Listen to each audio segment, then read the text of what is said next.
Common Joe's trying desperately to be relevant. He says, "Are you drunk?" "No, I'm sober."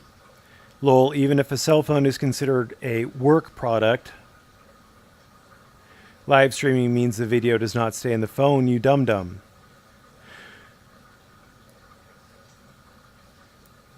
A cell phone is not considered work product. The video on the cell phone is considered work product. There's no saved copy on the phone storage. You program cell phones? There's none saved on there? I don't know that. There may be some remnants of it caught in some sort of a cache or buffer, but I'm not the programming genius you are. The net, or the video's on the net, obviously. How do you know? How do you know it's on the net, Joe? What if it's one of those streams that is just, you get to watch it and then it's gone? Oh, you didn't think about that. If you interpret that to mean the cops should be able to steal a phone, no, they should not be able to steal it. They should be able to seize it and search it for evidence. Because most sane people know that you can't tell if a person, by looking at the person as they're holding the phone, you can't tell if the person is streaming or recording. You can't. There's nothing on the front of that phone that's going to light up and tell you which of the two that person is doing. And because the police can't tell which of the two the person is doing, they're going to get a warrant for the phone. And then once they have the phone, they'll be able to determine a lot of things. They'll be able to determine what, if any, social media services the person had, and they could check those to see if there's a copy on the net. Oh, but you didn't think about that, did you? Yeah, I know, Joe. Thinking's hard. You should leave it to the people who can do it. But they could check the phone to see if it's on the phone. They could check the social media apps to see if it went out on one of those. And yeah, I guess that is typical bar member BS to actually understand words and how they're used. And work product is not bar member voodoo. There is no word magic, Joe. Words may have a specific legal definition, and I understand that can be confusing for you. But words have meanings, and that's not magic. That's just understanding the word and how the word is used in context. Like to. You don't know what the word to means until you understand the context it's in. I have 2 apples. I have to go to the bathroom. There are too many of you. You have to have context. So lawyers get paid the money they get paid because we understand the context of words. We understand how to use words. We understand the legal definition of words. We understand how to read statutes and cases. We have an aptitude for it. And they can tell we have an aptitude for it because we graduated from college. Then we graduated from law school. And then they tested us with the bar exam. And we passed that. So there have been a lot of stages of testing to make sure that the people who actually pass the bar have a reasonably good chance of being effective lawyers, as opposed to, I don't know, you. And he says, boy, you really don't like people discrediting your entire career choice. My entire career choice? I've had a lot of different careers, Joe. If you're talking about me being a lawyer, you haven't discredited lawyers in general. I have actually done more to discredit lawyers in general by pointing out the seemingly obvious fact that lawyers are wrong about half the time. And no, I don't mean wrong in a moral sense. I mean wrong in a legal sense. Picking the wrong side of an argument, picking the wrong arguments to make, not being able to convince a judge, a trier of law, a determiner of law, that your interpretation of the law is correct. And he says, we get it. Oh, now you speak for a bunch of people, do you, Joe? I think maybe you might be exaggerating your importance, but I'll let it slide. He says, your side has the guns. My side does have most of the guns and the vast majority of the population. According to the Southern Poverty Law Center, there's something around, 250,000 people ish in the sovereign citizen movement. It is a strange subculture, according to the Southern Poverty Law Center. Out of what, 320-ish million people in the U.S., that's not a big number. You are a tiny minority. You are almost completely not represented in any sort of legislative body or executive body or really any aspect of the government. Judges aren't sovereign citizens. Yeah. I don't mean this to sound bad, but because of the internal logical inconsistencies of it, the cherry picking of bits and pieces, trying to make it fit, the inability to understand and comprehend the larger picture, or even just an entire statute, it is my personal opinion, and this is just my opinion, that the sovereign citizen movement is made up of primarily sub-average intelligence people. And I don't mean that to put anybody down, but you don't typically see sane, intelligent people. You could see sane, unintelligent people or insane, intelligent people. And denying reality is a very good sign that you may not be entirely sane. Which addresses your next point. It does make it reality. Because we are a republic, the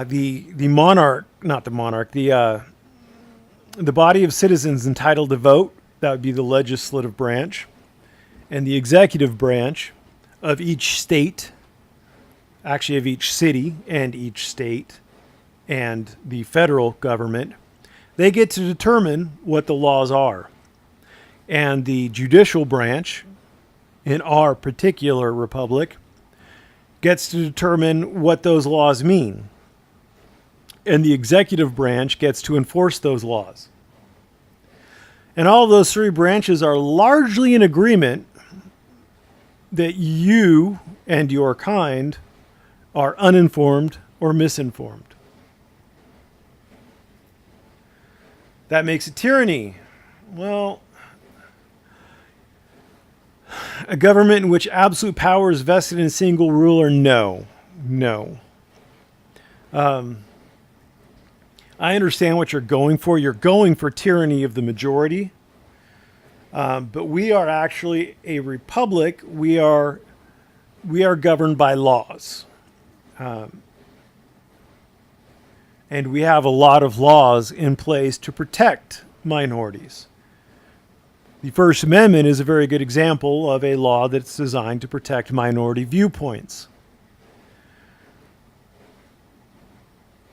If we were truly a tyranny of the majority, as democracies are often referred to, then your right to say things that are out of line with what the majority wants would quickly be taken away. We are a republic of laws, propped up by order-following cowards like yourself, Murby. So what actually indicates that I'm a coward? See, I put myself on the line quite a bit. I don't dodge criticism. I had the guts and the tenacity. I was born to my parents are very poor. I worked my way. I literally had a full-time job all the way through college and all the way through law school. I still left law school with $100,000 in debt. You think that doesn't take a modicum of courage? Did you try to go to law school, Joe? I don't think you did. I had a pretty good career going, and I left that career to become a lawyer. You know, I'm in my mid 40s. You don't think that takes a modicum of courage to leave what you know behind and thrust yourself into a brand new world of law where it's not just trying to fleece uneducated people on YouTube. It's where I actually have to go in front of judges and make arguments. I have to write memorandums of law and present them to judges, guys who've been practicing for 20 to 40 years. The head attorney in my particular law office, he's been practicing law since before I was born. But whatever. I mean, if you think that I am a coward, I've been involved in this First Amendment auditing community as the minority voice for quite some time, and I have never backed down, and I have never censored anybody. If you want to call me a coward, that's fine. I support your First Amendment right to do it. I support your freedom of speech. I think you're wrong, and I think you're hiding behind name calling. I actually think you're the coward because, if you were actually trying to change these things, not just pretending and saying, we're working hard to change these things and trying to get people to send you money on your Patreon or whatever. But if you actually wanted to make a change, you'd be like Bunny Boots and you'd be looking at going to college and getting a college degree and then maybe going to law school, so that someday you could be a judge sitting on a bench and you could be determining how laws get interpreted. Or maybe you run for office. Why don't you run for office? Why don't you thrust yourself out there and try to convince the people in your community to vote for you and change the laws that way? But I'm the coward. Whatever. Have you been to non-border town Mexico? Well, I'm smelling, what is that guy's name? Gavin Seam, about how amazing Mexico is compared to the U.S. I'm smelling that coming on. They run society there without so much of the nonviolent, victimless charges and BS we have to tolerate. This is freedomhouse.org. They rate the United States as freedom of press freedom status is free. Freedom of the press score, total score, is 23 out of 100. Legal environment, 6 out of 30. Political environment, 12 out of 40. Economic environment is 5 out of 30. Freedom in the world status is free. Freedom net freedom status is free. I wonder how Mexico is going to score. Ooh. They got a partly free? What? Their internet penetration rate is 57.4%. Higher number is worse, by the way. So they're not free as far as freedom of the press is concerned. Their total score is 64 out of 100. The higher, the worse. 100 or 0 is most free. 100 is least free. So 23, 64. But you're right. Legal environment, 19 out of 30. The U.S. was 6 out of 30. Oh, yeah, totally. Political environment, 31 out of 40. Wow, 12 out of 40. Economic, yeah, they're almost triple our economic score as far as being unfree. Yeah, I totally trust your completely unbiased opinion about non-border town Mexico. But hey, how about this? If you think Mexico's so awesome, why don't you go there? That's actually a serious question. If you think that Mexico's so much better than the U.S., why not go to Mexico? Because it's patently obvious that the U.S. does not cotton to your worldview. If you think Mexico does, be my guest.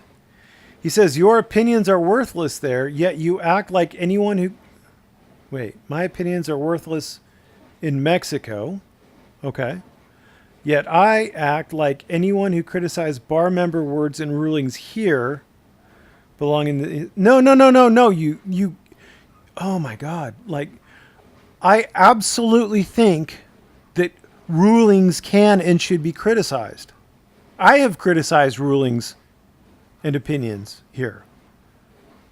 I guess I didn't use small enough words for you to be able to follow along, but absolutely, criticizing opinions is 100% free speech. Ignoring the law or breaking the law has ramifications. You can criticize the law. You can even break the law, but just remember, if you break the law, punishment will come. Probably. Punishment may come.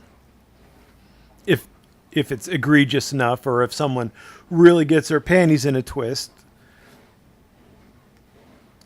So no, you absolutely have misconstrued my argument entirely. I criticized Martinez Fuerte. I think Martinez Fuerte and all the decisions regarding any suspicionless search that is not on the border, I have criticized them. I think they are inconsistent with the Fourth Amendment. That doesn't make them not law. That's the distinction. I understand that my criticism of it does not change whether or not it's valid law. It is valid law that I disagree with. He says, your reality is dependent upon things staying the way they are now. No, if things change, then I understand they change. That's the whole point of being a lawyer. You know all that time I spend in the law library? Do you have any concept of what I'm doing? I'm looking up decisions to find out the current state of the law.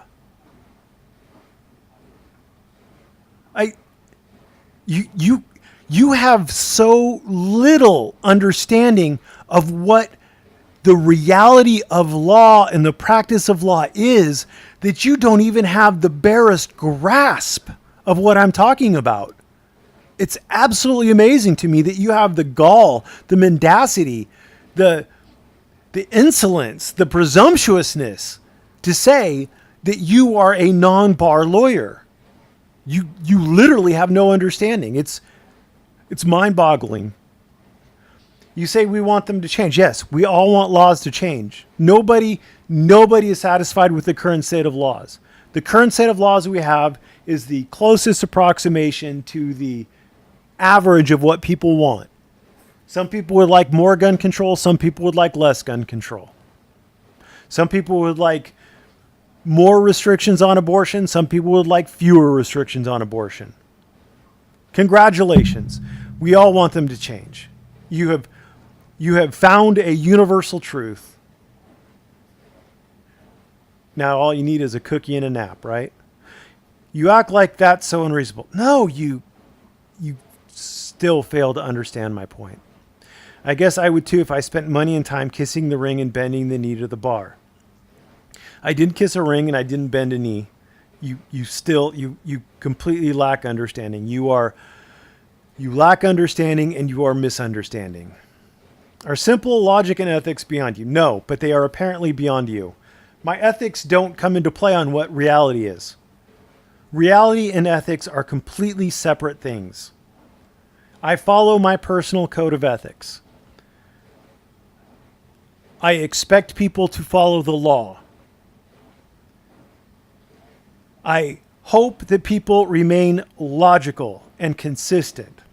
Most people don't, because we tend to be irrational. We tend to be emotional creatures, but that's fine.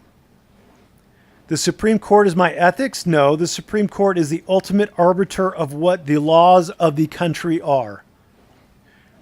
The state Supreme Courts are the ultimate arbiters of what the state laws are. You're confusing law with ethics because you are misunderstanding what law is. I'll bet you're going to be non-responsive to all this too, right? I should have been. I shouldn't give you any of this attention. I don't think my audience really cares what your opinions are. But my ultimate goal here was to educate people, and if you're taking the time to actually ask questions, and you are, I don't know if you'll understand the words that come out of my mouth, but if you take the time to ask and I have time to answer, I will do my best to provide you with education up to a point, because obviously I can't give you all that personal time that you so desperately need.